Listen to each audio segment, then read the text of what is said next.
Yo, what up, man? It's your boy Carson Chaos. UFC 279 goes down tonight. Yo, so much has gone on. We got to talk about it, so let's just get right into it. All right, so originally on the card, we were supposed to have Khamzat Chimaev versus Nate Diaz, okay? A very interesting fight. Nate Diaz is on the last fight of his UFC contract. There have been rumors speculating that he is wanting to, go into boxing, fight Jake Paul, all these different things. And notoriously or historically, we have seen the UFC give harder or more difficult fights into fighters going into their last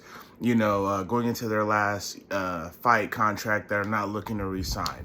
And so pretty much UFC gave Nate Diaz probably the hardest fight currently that he could have against Khamzat Chimaev, a just absolute beast stud of a dude.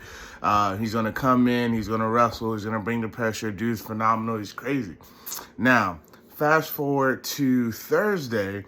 Okay, Thursday is usually when UFC does their press conferences, and usually you'll have, the main event, the co-main, and then maybe the third fight on the card, depending on the name value. And this Thursday, right before they were getting ready to start, apparently backstage, the trailblazer, big mouth himself, Kevin Holland, was getting into it with Khamzat Chimaev. And shout out that boy Kevin Holland, that's my nigga. So anyways, Kevin Holland and Chimaev get into it backstage, you know what I'm saying? You got that Cali, that Cali toughness. He's like, what's good with it? And then, you got Khamzat, who's technically from Russia, you know what I'm saying, who's like, what's up? So, they kind of got into it. And apparently Nate Diaz and his team gets involved, and it just becomes a huge debacle. So anyways, long story short, Dana White cancels the press conference, but guess what? He kind of blessed us. I believe the MMA gods have blessed us. All right, so now instead of Khamzat versus Nate Diaz, which was really on a spectrum that I believe we all kind of knew what to expect, we now get El Kukui, Tony Ferguson versus Nate Diaz in the main event of UFC 279. Yo, I can't believe it. This fight is going to be absolutely insane.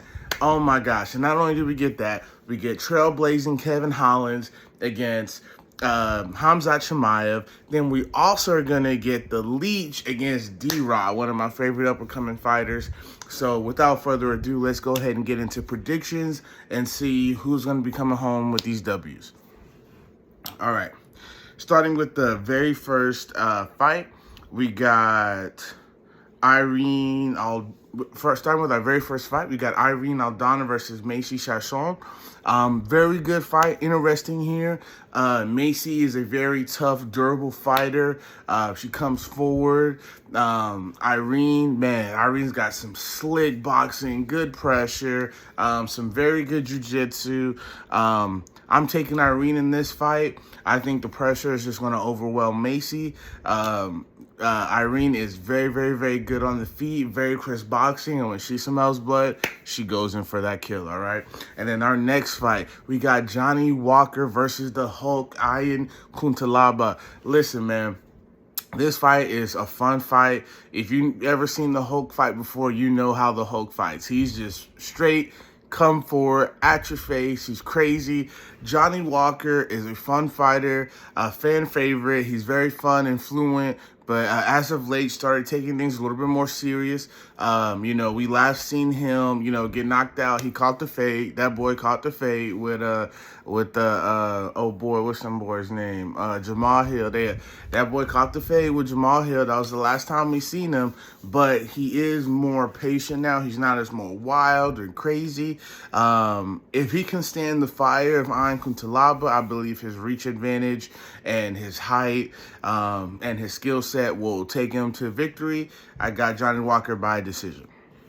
Next on the card, we get into the phone ones. We got the Leech versus D-Rod. The Leech, very, very, very durable. Chinese fighter, very good boxing. Dude's got a little nut loose. He's coming in there to bang. He's coming in there to fight. I love watching the Leech fight.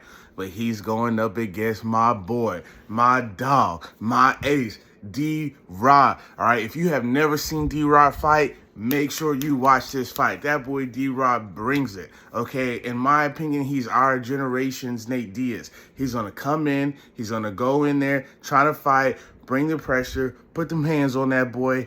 I'm taking D-Rod by TKO finish.